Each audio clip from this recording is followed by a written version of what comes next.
Pagi Teknik. Nama saya Melia Agatha dari Departemen Teknik Industri. Nama saya Maharani dari Departemen Arsitektur. Nama saya Rici Aditya dari Departemen Teknik Sipil. Kami dari FG4 HG8 Mabim Teknik 2016 Akan menjelaskan mengenai video 13 Mabim 2016. Aku bagian dari Tema yang hari ini yang kita angkat adalah tidak siapa Indonesia dalam menghadapi M&A.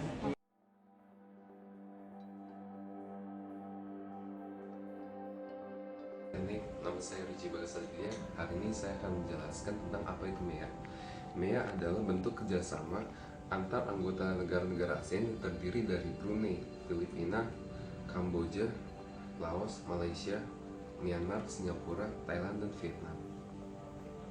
Melalui MEA yang diawali tahun 2016 terjadi pemberlakuan perdagangan bebas di kawasan ASEAN, sebuah integrasi ekonomi ASEAN dalam menghadapi perdagangan bebas antar negara-negara ASEAN.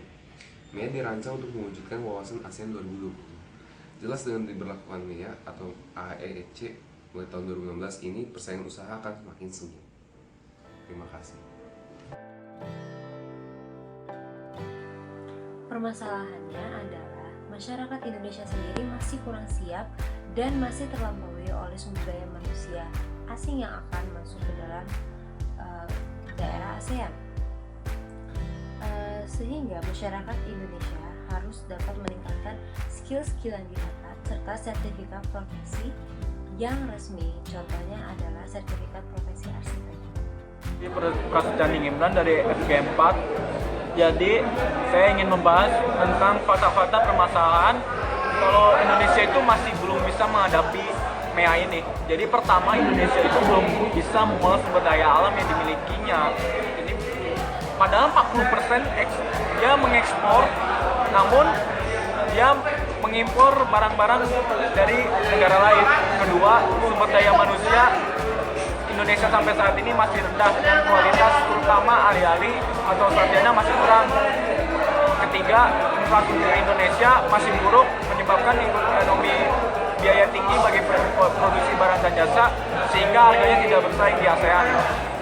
Terakhir, sektor pertanian yang merupakan sektor potensial Indonesia masih banyak ditinggalkan, padahal di negara-negara ASEAN yang lain itu masih mengembanginya.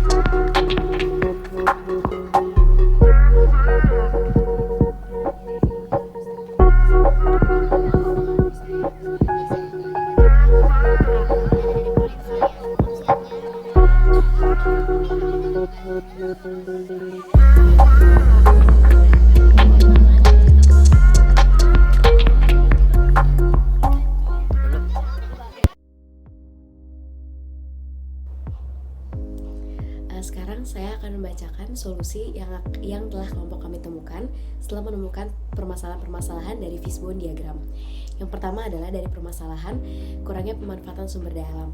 Kita sebagai masyarakat Indonesia tentu mengetahui bahwa Indonesia adalah negara dengan sumber daya alam yang kaya dan juga bervariasi, yang mana kita seharusnya sebagai masyarakat Indonesia harus mampu untuk mengendalikan sumber daya alam tersebut. Kita harus bisa memanfaatkannya seoptimal mungkin sehingga bisa menjadi faktor pendukung kita untuk siap menghadapi masyarakat ekonomi ASEAN.